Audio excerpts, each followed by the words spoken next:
Okay, my young Padawan, this is for you. Hopefully this will make some sense and I can get everything in the video.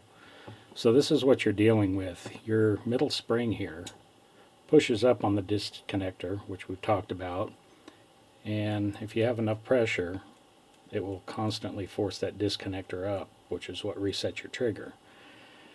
Now a little bit of pressure will make the adjustment that you need on that, and I'm sure you learned a lot when you took it apart, but when you take this spring out, what I'm talking about is this middle one here, and you'll see on the back side where I polished it. You want to get as little of friction as possible, obviously. But when you go to adjust that, forward will make more pressure up on that disconnector, and that's what you want. But when you bend this, a little bit goes a long way. So when you bend, just kind of flex it till you set it back in there. And you want to make sure that you get this disconnector right. You don't want to set this up under there because it won't work. So when you set it in kind of flat. Make sure this hook is in the bottom. Not sure you can see that with the camera. But set it in there. And then, let me pan this out a bit. Sorry, wife's camera, not used to it. Okay, once you get that set in there, and you get your relief in,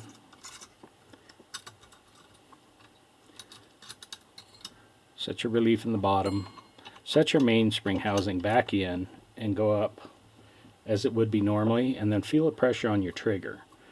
It only takes a couple ounces, but everything forward you put on that middle finger will add to your trigger.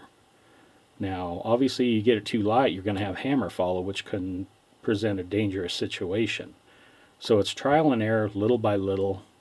What I like to do is, constantly work that disconnector. Make sure there's good positive force upwards. In order to get a good trigger, though, you're going to want to lighten that to where you're going to get the pressure you need upwards on that disconnector, as well as a light trigger. And you always want that middle finger to be touching that disconnector. You never want it to be off of it, because obviously then you'll get no pressure at all. So this is a spare sear spring I have because I have the trigger set perfect in this one. So like I said, just flex it. And do it little by little. Do it over and over again. Gunsmithing is not a race, it's a marathon. Until you get the pressure, like I said, it's just a couple ounces of pressure on that disconnector is all you need. And the more you lighten that, the lighter your trigger is going to end up. Now, like I said, when you put that in there, I got this, the left leg is not in the right position. Make sure you always get that under that relief, but on the sear. Now, the left leg of the sear, this one here, is the pressure that's put forth on the sear that connects with the hammer. If you start having hammer follow issues, this is the one you want to adjust, and forward is going to put more pressure on that hammer so that you won't have the hammer follow issues. Without getting into the technical stuff, which will take you a long time to learn, it's a combination of the left and the middle. But see, right here, I've got it too light to where there is not even any pressure on that trigger. It's not flexing that sear spring at all. So there, we're getting close. Before, I had too much positive pressure on it. And now, there's no pressure at all on it. So I'm going to take and just flex it. Don't bend a lot, because a little bit goes a long way.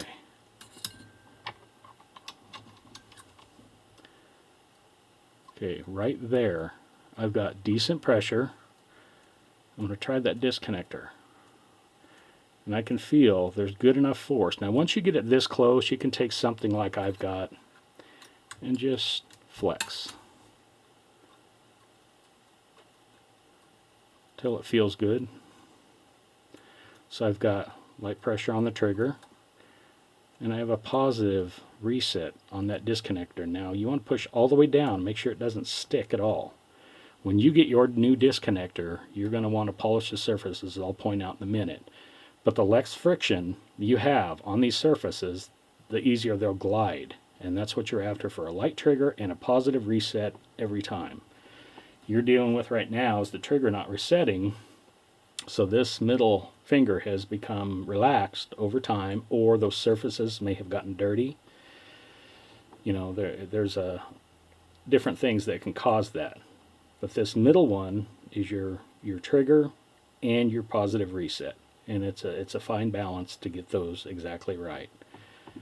I'm not going to go into the detail, but I'm sure if you keep trying this over and over, put your gun back together, rack that slide back and forth. If you get hammer follow and you got the trigger where you want it, then adjust this left one forward, put more pressure on that sear.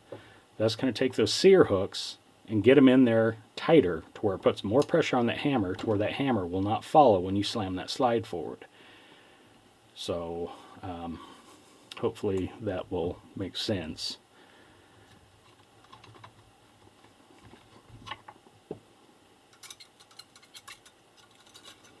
So like I said, polish these surfaces up.